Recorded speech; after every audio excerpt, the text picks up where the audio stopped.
Welcome, Space Noids. I am Simply New Type, and I finally did it. I've done something mad and insane.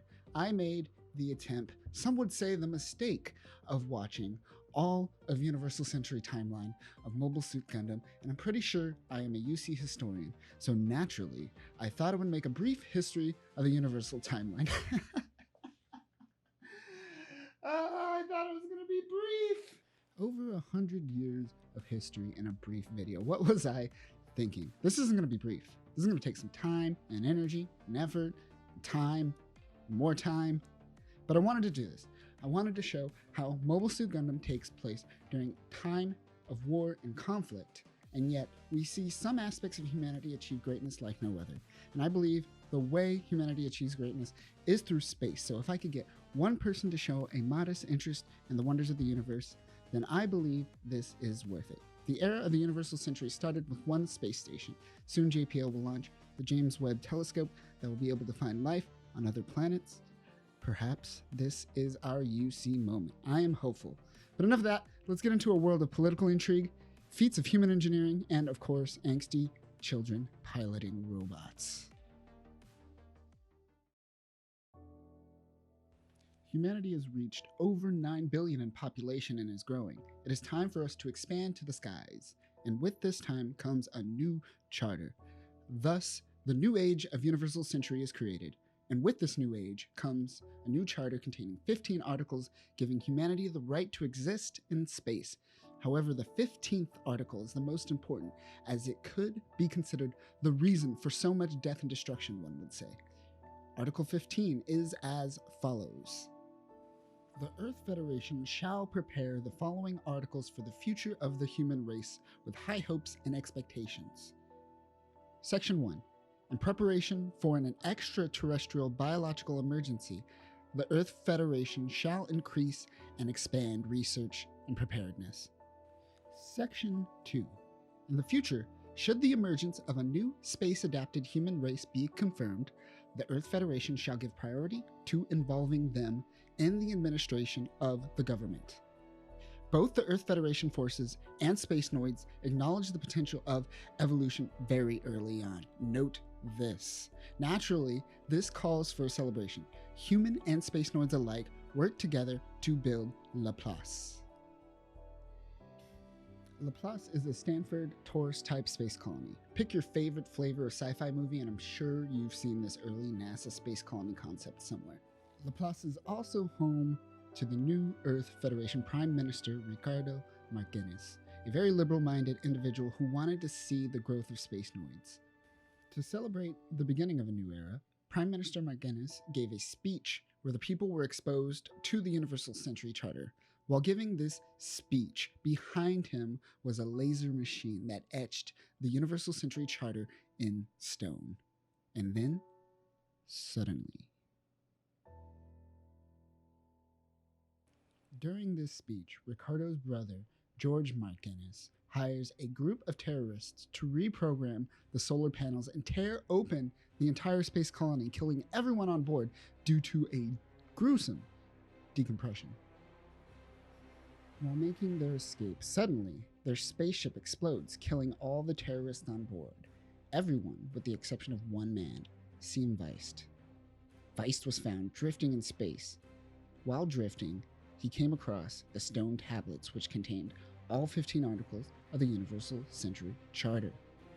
This would later be known as Laplace's box and would remain a secret for almost 100 years. Meanwhile, George's plan worked just as he wanted it to. He was able to not only use this opportunity to become Prime Minister himself, but he did something that would change the course of history. He made the people of Earth lose trust in the Space Noids. Although Universal Century Charter was duplicated throughout the Earth Federation, a conspiracy was led by George Martinez to remove Article 15, Section 2, which states, should the emergence of new space-adapted human race be confirmed, the Earth Federation shall give priority to involving them in the administration of the government.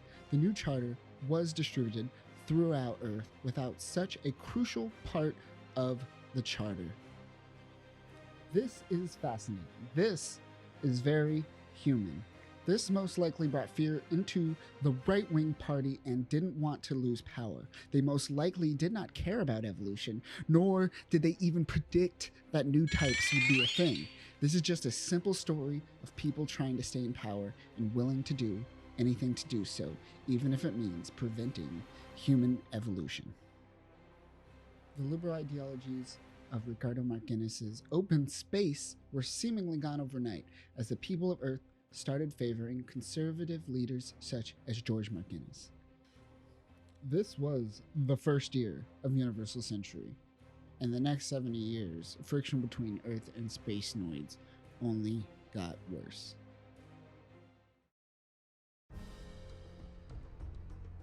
Even though much of the conflict of this universe doesn't begin until 0068, plenty of notable people were born and events did occur. So this is just a quick run through of the next 68 years. Universal Century 0009, Zeonzun Daikun is born, a man who will become the great leader of Zeon. Universal Century 0015, the population of space colonies reaches 1.5 million. Universal Century 0017, Degwin Soto Zabi is born, a man who is a part of the Great Zabi Empire and will one day be known as absolute dictator of the Principality of Zeon. A year later, the EFF would launch Side 1 into space, making it the first space capital of EFF.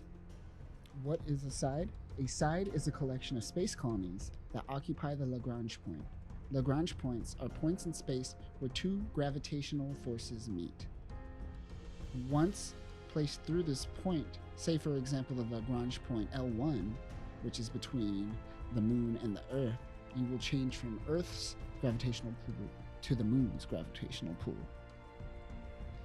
Within the sides are many different space colonies. For example, Side 1 contains Shangri-La, where Judao from Double Zeta is home.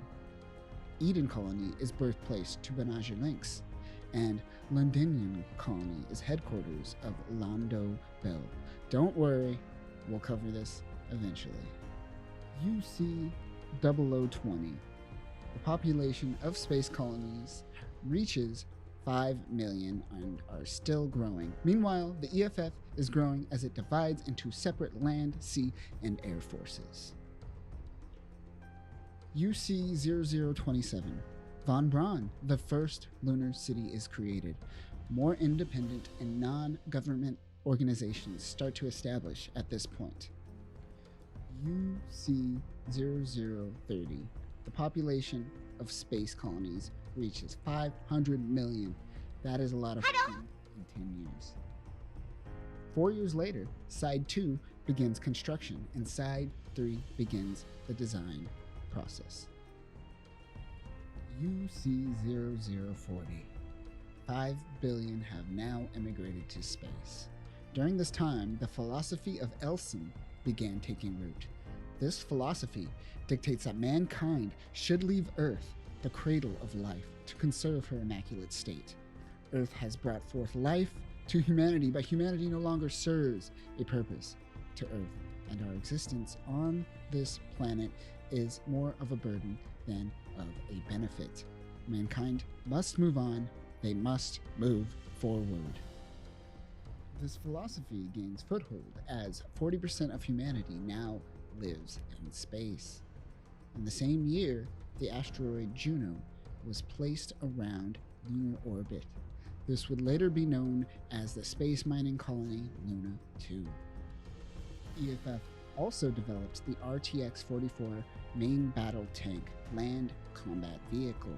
Thus, production of the RTX battle weapons begin. Meanwhile, Zeonzun Daikun is gaining a following under the philosophy of Elsism, as well as what he later dubs Controlism, which is a hybrid of Elsism and Sidism, in which all space colonies should be an independent form of the Earth Federation. UC 2050. 11 billion have now immigrated to space. And also, Degwin Zabi marries. Congratulations! 3 years later, Zeon moves to Side 3 to begin propagation of controlism. UC-0059, Casval Rim Daikun, is born, also known as Char Aznable. This man will become one of the most notable figures of the 1 Year War, as well as my husbando. During this time, tanks such as the Type 61 twin 150mm MBT started to become apparent in EFF's arsenal during this time. UC-0062, Daikun proclaims independence of Side 3 and creates a national defense force. Meanwhile, a man by the name of Dr. Minovsky proposes a new theory which predicts what will later be known as the Minovsky Principle, a tool that will eventually be used in mobile suit technology. UC-0063, Amuro Ray is born, who would later be known as the first Gundam pilot. UC-0064, EFF's Navy starts to ramp up its armament as they begin producing spaceships for their 60 years of space achievement. UC-0065, the Minovsky theory becomes practice as the Minovsky particle was now proven. During this time, there was a political divide between Zeon Daikun and the Zabi family. UC-0067, EFF forces put pressure on Side 3. Meanwhile, construction of Side 7 was on its way. Political strife during this time was indeed tense, but at the same time, both technology and philosophy was going through a renaissance. The Minovsky particle forever changes the way humanity conducts warfare. Also, the desire to grow beyond the need for Earth has always been at the forefront of Daikun and controlism. Space noids are the future, according to Daikun. And then, one day, UC-0068, Zeon Zun Daikun suddenly dies. And that is where we will leave it for this video. Tune in next time to see what happened to Daikun and the repercussions of his death. And this is the fascinating part, right? If you're looking for an answer for what exactly led to the conflict between EFF and Zeon, note it's not one thing. It's not just Marquinez. It's not just the coup that happens and the destruction of Laplace or the changing of the Universal Century Charter. It's not the Minovsky particle becoming actual practice, and thus without him weapons couldn't be made, and thus Zeon Daikun's death is just another notch that makes this friction between EFF and Zeon ever so great. So tune in next time, and I hope you enjoyed this history lesson. Catch you later, Space Nerds.